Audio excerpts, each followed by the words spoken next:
देखिए नंबर 4 नियम, 4 नंबर नियम है अपने कि यदि किसी शब्द के पीछे, यदि किसी शब्द के पीछे जन गण लोग वृंद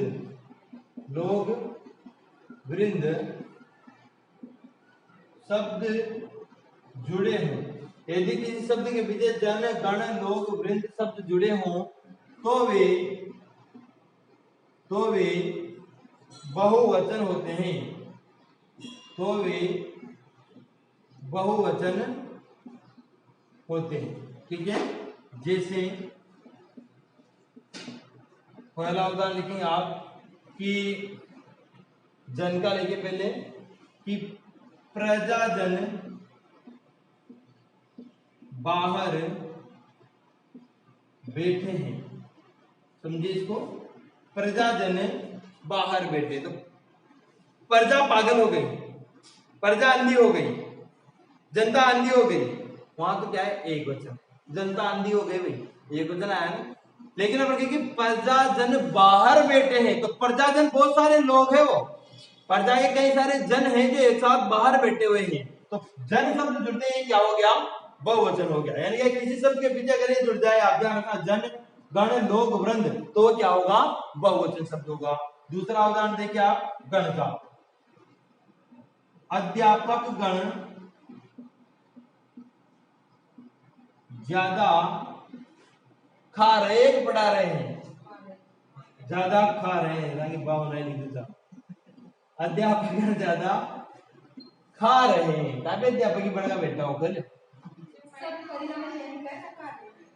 चलो वही लिखा, अध्यापक गण ज्यादा खा रहे हैं, तो अध्यापक ज्यादा खा रहा है कहेंगे तो एक वचन होगा, लेकिन अध्यापक गण सारे अध्यापक आगे हो, लेकिन वे सारे नहीं खा रहे हैं, ईमानदारी से कई सारे पढ़ा भी रहे हैं बेचारे, उनके लिए ये वाक्य अप्लाई ना करेंगे, है ना। तीसरा देखिए आप लोग में आप लिखेंगे कि नेता लोग क्या कर रहे हैं, देश को लूट रहे हैं, देश को लूट रहे हैं, नेता लोग देश को लूट रहे हैं, तो नेता देश को लूट रहा है, वहां तो एक वचन होगा, लेकिन नेता लोग सारे नेता आगे, उसमें जो जितने भी करप्ट भ्रष्ट नेता है ना वो सारे आगे में, कि नेता लोग देश को लूट रहे हैं। वृंद का लिखिए आप आगे नंबर 4 कि छात्र वृंद का मतलब होता है एक तरह से समूह, छात्र वृंद पुस्तकों से दूर भाग रहे हैं, छात्र वृंद पुस्तकों से दूर भाग रहे हैं, तो छात्र तो एक वचन हो गया, लेकिन कहे कि वृंद यानी कि समूह, छात्र जो जितने भी समूह हैं यानी कि छात्र जो है वो पुस्तकों से दूर भाग रहे हैं, तो भाग रहे हैं, लूट रहे हैं, खा रहे हैं, बैठे हैं, तो इन सभी में हमें क्या चल रहा है पता कि ये सब क्या है, बहुवचन है, क्योंकि जहां पर भी किसी शब्द के पीछे जन गण लोग वृंद शब्द जुड़ जाता है वो बहुवचन शब्द होता है। ठीक है, ये अपने नियम नंबर 4 कंप्लीट हुआ। नियम नंबर 5 लिखिए, नियम नंबर 5, पांचवा नियम लिखिए आप, 5 नंबर, जनता वर्षा आग पानी दूध, जनता वर्षा आग पानी दूध आदि एक वचन शब्द हैं, आदि एक वचन शब्द हैं, जनता वर्षा आग पानी दूध, जनता वर्षा आग पानी दूध आदि एक वचन शब्द है। देखिए जैसे पहला उदाहरण लिखिए इसका आप कि जनता पागल हो गई, जनता पागल हो गई, वाक्य में प्रयोग करते अपने आप पता चल जाता है, तो यहाँ पर अपने आप पता चला जनता पागल हो गई, तो एक वचन आया ना, हो गई, अगर जनता पागल हो गए ऐसे थोड़ी हो सकता है, जनता पागल हो गई एक वचन। दूसरा उदाहरण क्या, जैसे वर्षा का लिखिए आप कि शहर में भारी वर्षा, शहर में भारी वर्षा हो रही है। शहर में भारी वर्षा हो रही है। वर्षा हो रहे हैं थोड़ी आता है, भारी वर्षा हो रही है एक वचन, चाहे उसमें कितनी बूंदे आ रहे हो पानी की, लेकिन पानी गिर रहा है, गिर तो पानी रहा है, तो भारी वर्षा हो रही है। यहाँ पर भी क्या आ जाएगा, वर्षा एक वचन। तीसरा उदाहरण लिखिए आप, आग का लिखिए आप तीसरा, कि देश में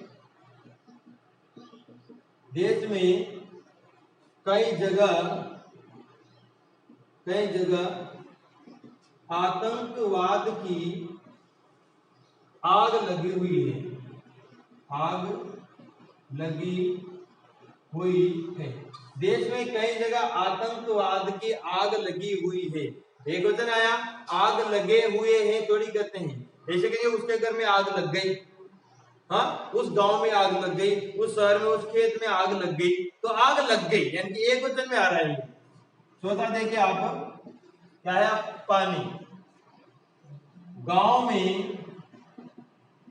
गांव में चारों ओर पानी भर गया। गांव में चारों ओर पानी भर गया, पानी भर गया। तो पानी यहाँ पर क्या है, एक वचन। अपन ऐसे तो लिखेंगे गांव में चारों ओर पानी भर गयो, भर गया, एक वचन में आएगा, भर गए ऐसे थोड़ी आएगा, भर गया, पानी भर गया हमेशा एक वचन में आएगा। पांचवा देखिए आप, दूध। इसमें लिख लो आप कि ढेर सारा दूध फैल गया।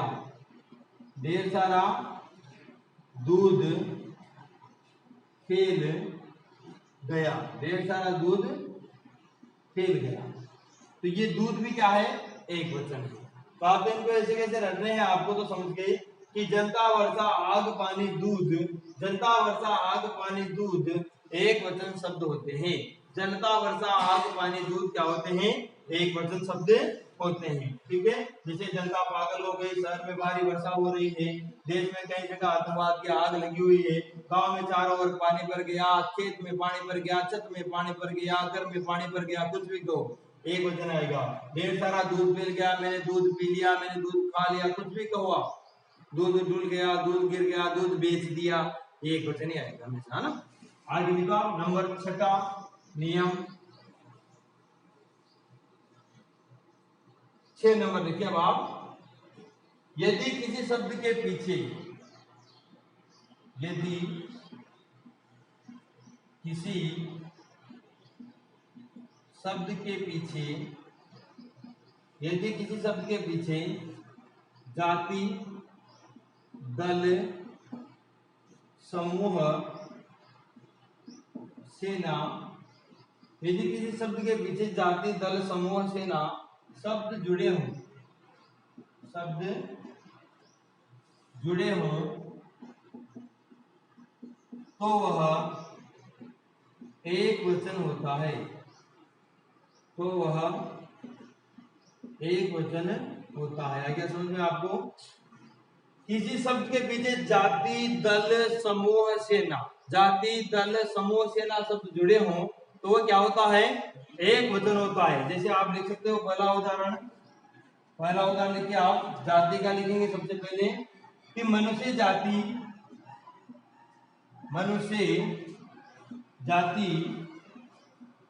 किसी की वफादार नहीं होती, किसी की वफादार नहीं होती। अब इससे पता चल रहा है आपको कि मनुष्य जाति यानी कि पूरी मनुष्य जाति की बात की जा रही है कि मनुष्य जाति किसी की वफादार नहीं होती। तो मनुष्य भी, अपन मनुष्य पूरी जाति का बोध कर रहा है, जैसे पशु जाति, पक्षियों की जाति, तो पूरी जाति का बोध हो रहा है एक जाति विशेष का। तो मनुष्य जाति किसी की वफादार नहीं होती, ऐसे थोड़ी कहेंगे कि मनुष्य जाति किसी की वफादार नहीं होते थोड़ी आएगा, नहीं होती। दूसरा उदाहरण क्या, दूसरा क्या है अपने दल, दल में लिखेंगे आप यात्री दल,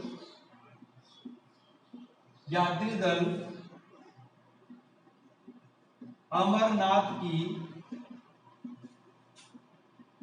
यात्रा पर जा रहा है, यात्री दल अमरनाथ की यात्रा पर जा रहा है, तो यात्री दल अमरनाथ की यात्रा पर जा रहे हैं थोड़ी कहेंगे, यात्रियों का एक दल है पूरा 20, 25, 50, 100 जितने भी, वो अमरनाथ की यात्रा पर जा रहे हैं, जा रहा है। तो यात्री दल भी क्या हो जाएगा अपने एक वचन। तीसरा देखिए आप समूह, कि वानर समूह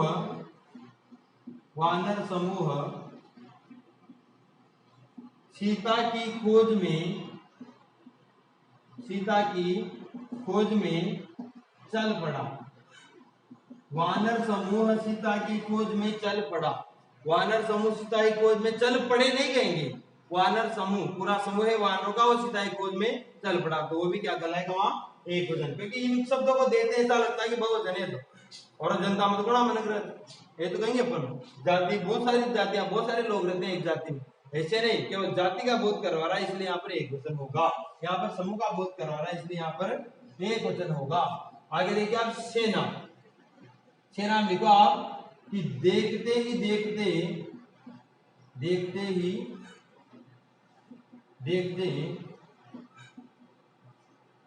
वानर सेना आ पहुंची, वानर सेना आ पहुंची, देखते ही देखते वानर सेना आ पहुंची नहीं, सेना है लेकिन उसमें बहुत सारे सैनिक है, लेकिन पूरी एक ही सेना है, वो दूसरे की एक सेना है, उसकी एक सेना है, देखते देखते वानर सेना आ पहुंची, तो यहाँ पर क्या होगा एक वचन हो रहा है, बिल्कुल आराम से समझ में आ रहा है आपको। तो जाति दल समूह सेना शब्द यदि किसी शब्द के पीछे जुड़े हो तो वो एक वचन शब्द होता है, एक वचन शब्द होते हैं जिसमें मनुष्य जाति किसी के वफादार नहीं होती। यात्री दल अमरनाथ की यात्रा पर जा रहा है, वानर समूह सीता की खोज में चल पड़ा, देखते देखते वानर सेना आ पहुंची। नंबर 7 नियम लिखिए अब आप, 7वां नियम है अपने कि भाववाचक संज्ञाएं सदैव एक वचन होती है। भाववाचक संज्ञाएं सदैव एक वचन होती है, ध्यान रखना। नंबर 1 उदाहरण लिखो आप इसका, जैसे कि हमें क्रोध पर नियंत्रण रखना चाहिए, हमें क्रोध पर नियंत्रण रखना चाहिए, हमें क्रोध पर नियंत्रण रखना चाहिए। तो क्रोध क्या हो गया यहाँ पर भाववाचक संज्ञा, क्रोध, आलस, हंसना, रोना, ये सब क्या भाव है अपने, हाँ, तो भाववाचक संज्ञा हमेशा क्या होती है एक वचन होती है। दूसरा उदाहरण लिख लो आप, दूसरा लिखा आलस से मनुष्य का महान शत्रु है, आलस्य मनुष्य का महान शत्रु है, तो आलस्य मनुष्य का महान शत्रु है, महान शत्रु है, तो ए है से हमें पता चल रहा है यहाँ पर एक ही है, यानी कि एक वचन है।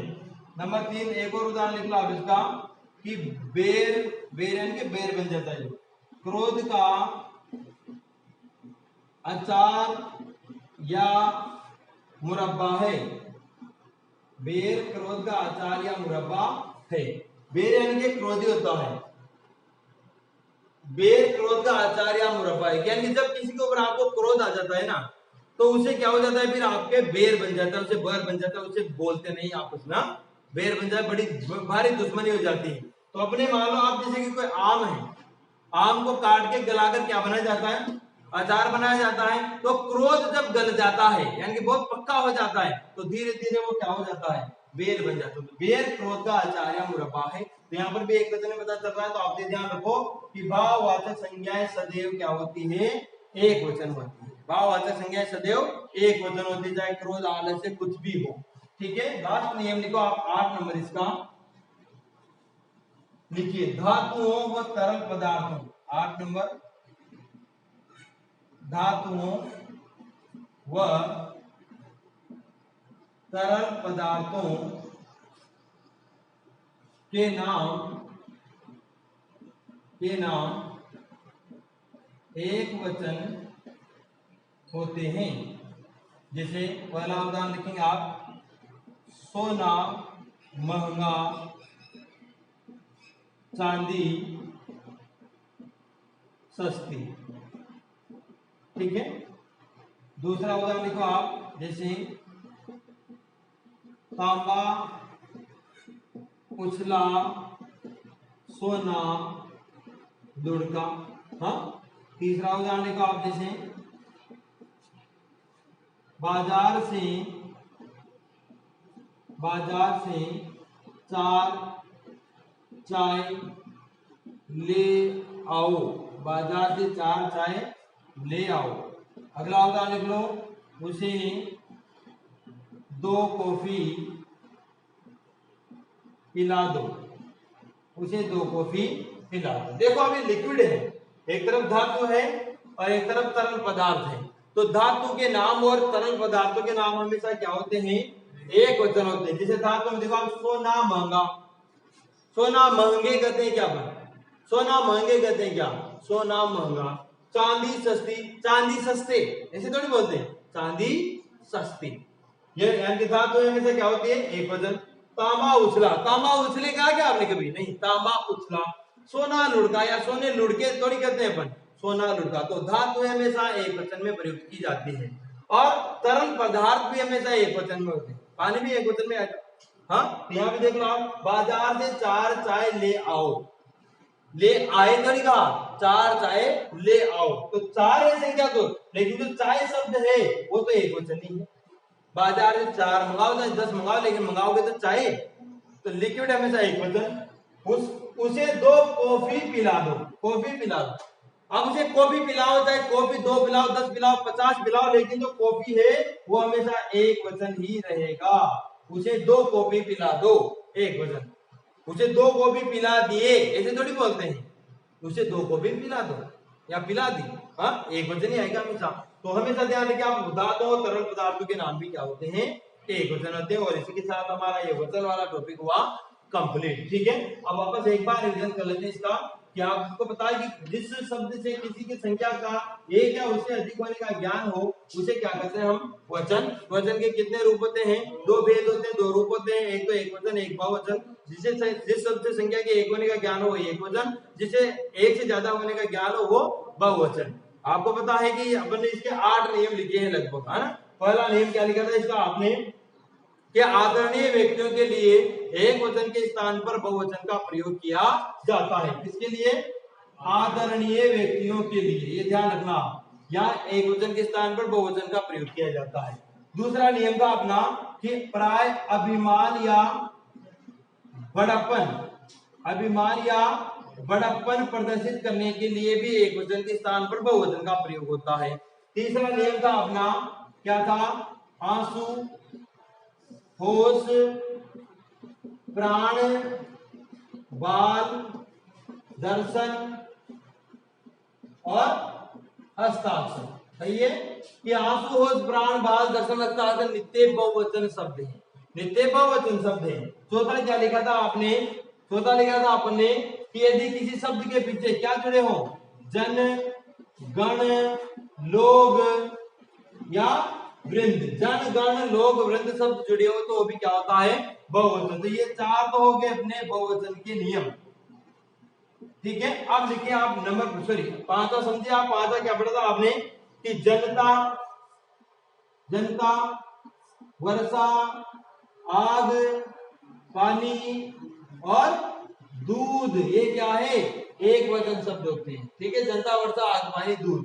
छठा नियम था अपना, कि यदि किसी शब्द के पीछे जाति, दल, समूह और सेना शब्द जुड़े हो तो वो भी क्या होता है, एक वचन होता है। वेरी सिंपल है, कि ये शब्द जाति, दल, समूह, सेना शब्द जुड़ा हो तो क्या होता है, एक वचन होता है। अगला 7वां नियम क्या था अपना, कि भाववाचक संज्ञाएं सदैव क्या होती है, भाववाचक संज्ञाएं सदैव क्या होती है, एक वचन होती है। भाववाचक संज्ञाएं सदैव क्या होती है, एक वचन होती है। और लास्ट 8वां नियम था अपने, कि धातुओं व तरल पदार्थों के नाम या तरल पदार्थ हमेशा किसमें आते हैं, एक वचन में। तो ये 4 नियम तो एक वचन के हैं और ये 4 नियम आपके बहुवचन के हैं। बस इसमें आपका काम कंप्लीट।